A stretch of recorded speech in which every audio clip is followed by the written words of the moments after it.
श्री लोकनाथ देवଙ୍କ पवित्र पीठरे पंकोधर एकादशी संध्यारे प्रज्वलित होईछि 15तम बृहत जगतमंगल जागर दीप। संध्यारे श्री लोकनाथଙ୍କ गंभीरु दीप आसी ଏହି बृहत दीप प्रज्वलन कराଯାଇଥିଲା।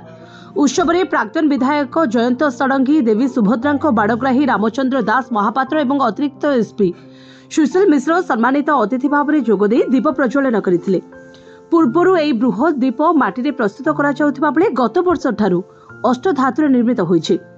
प्राय 6 फुट लंब, 4 फुट ओसार और 3 फुट गभीर यह दीपरे एकाथरे 1.5 क्विंटाल भल घीओ चलाजिबो।